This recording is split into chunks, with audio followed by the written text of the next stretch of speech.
Boker Tov, c'est l'heure du premier journal d'information ce matin sur Studio Kalita, relayé sur les ondes de Radio J à Paris.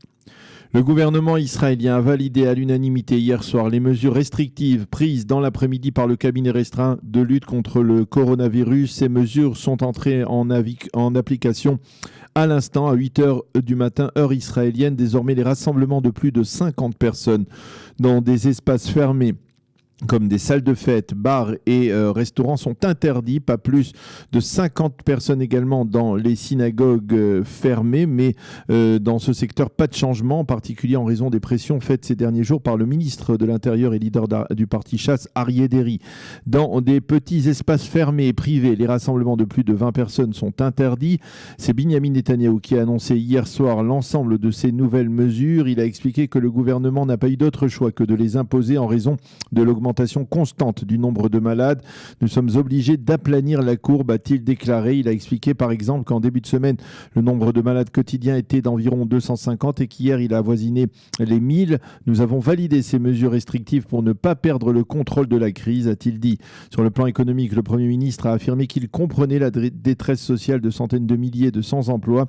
Il a promis de mettre en place un vaste plan de soutien économique pour les prochains mois aux sans-emploi afin que ceux-ci n'aient pas à se soucier chaque mois de leurs recettes ou de leur rentrée économique. Nous allons offrir à ces personnes un filet de sécurité économique, a déclaré le Premier ministre. Au cours des 24 dernières heures, on a recensé en Israël 690 nouveaux malades, ce qui porte à plus de 9000 le nombre total de malades dans le pays.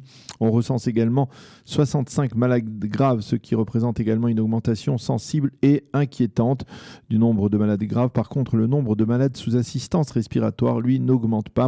Et l'on recense également un décès de plus avec 324 décès depuis le début de l'épidémie.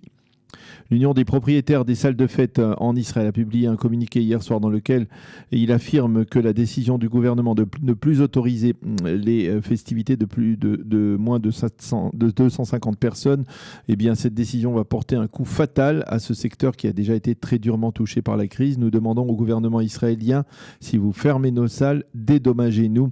Nous avons besoin d'argent pour sauver les 150 000 employés qui vivent dans ce secteur.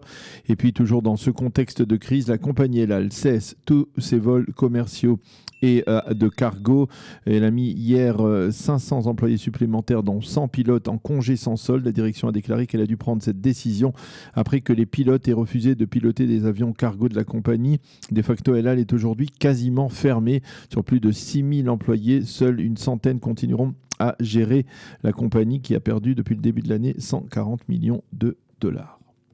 Il faut souligner également qu'hier, lors de la réunion du cabinet restreint de Corona, les ministres ont assisté à une altercation très vive entre Benyamin Netanyahou et Benny Gantz, une de plus, dirons-nous. Il s'avère qu'en effet que Benny Gantz a tweeté en pleine réunion du cabinet restreint en faveur de plus de responsabilités dans la gestion de la crise sanitaire pour la défense passive, qui est sous sa tutelle puisqu'il est ministre de la Défense. Le message est arrivé aux yeux de Benyamin Netanyahou qui se trouvait à côté de Benny Gantz et le Premier ministre n'a pas pu dissimuler sa colère. Je comprends très bien ce qui est en train de se passer ici. Vous faites de la politique aérie et si cela continue, cela ira dans une seule direction, a déclaré M. Netanyahou, en sous-entendant qu'il pourrait provoquer des élections anticipées. Cependant, même si cette altercation a été très vive, on estime très peu probable que M. Netanyahou s'engage réellement dans une démarche préélectorale en plein rebond de la crise sanitaire du coronavirus.